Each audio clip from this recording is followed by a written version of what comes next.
안녕하십니까. 권리찾기 박재병 행정사입니다.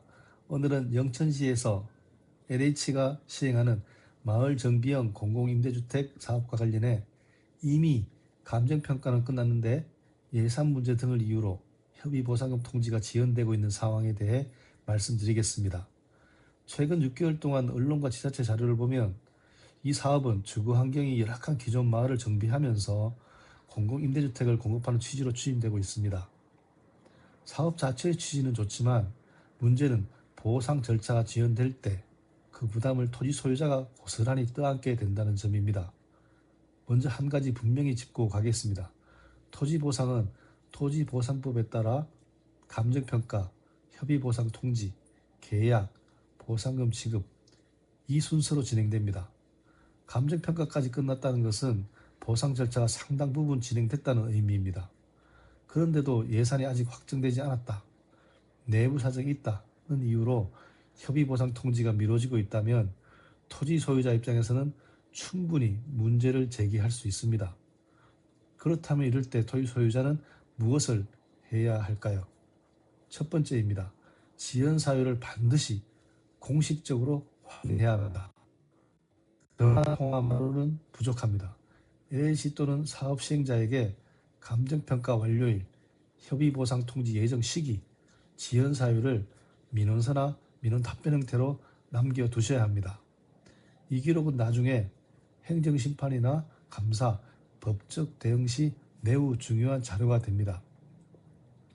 두 번째입니다. 공식 민원을 반드시 접수하십시오. LH 홈페이지의 고객의 소리 또는 관할 행정청에 민원을 제기하면서 단순한 불만이 아니라 감정평가가 완료되었음에도 정당한 사유 없이 협의보상 통지가 지연되어 재산권 침해 우려가 있다, 이렇게 법적 관점에서 문제 제기를 하셔야 합니다. 민원은 감정을 푸는 수단이 아니라 기록을 남기는 수단입니다. 세 번째입니다. 지연으로 인한 손해를 스스로 정리해 두셔야 합니다. 예를 들어 보상 지연으로 인해 대출 이자가 늘어난다든지, 토지를 담보로 한 대출이 막혔다든지, 매매나 활용 계획이 중단됐다든지, 세금이나 관리 비용이 계속 발생하고 있다면 이 모든 것이 보상 지연으로 인한 불이익입니다. 이런 내용은 향후 보상 협의나 분쟁 과정에서 중요한 추정 근거가 됩니다. 네 번째입니다. 전문가와 함께 보상 내용을 미리 점검하셔야 합니다. 협의 보상 통지가 늦어지는 동안 토지 현황이 제대로 반영됐는지, 지목과 이용 사항이 불리하게 평가되지는 않았는지, 잔여지 가치하는 문제는 없는지, 이런 부분을 미리 점검하지 않으면 막상 보상금이 통지됐을 때 이미 늦어버리는 경우가 많습니다. 마지막으로 정리하겠습니다.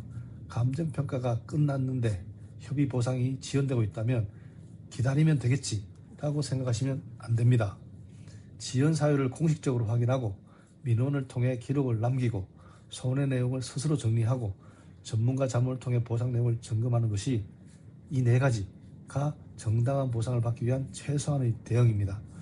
영천시 마을정비형 공공임대주택 사업과 관련해 보상 지연이나 보상금 문제로 고민하고 계시다면 혼자 판단하지 마시고 초기 단계부터 차분하게 대응하시길 바랍니다.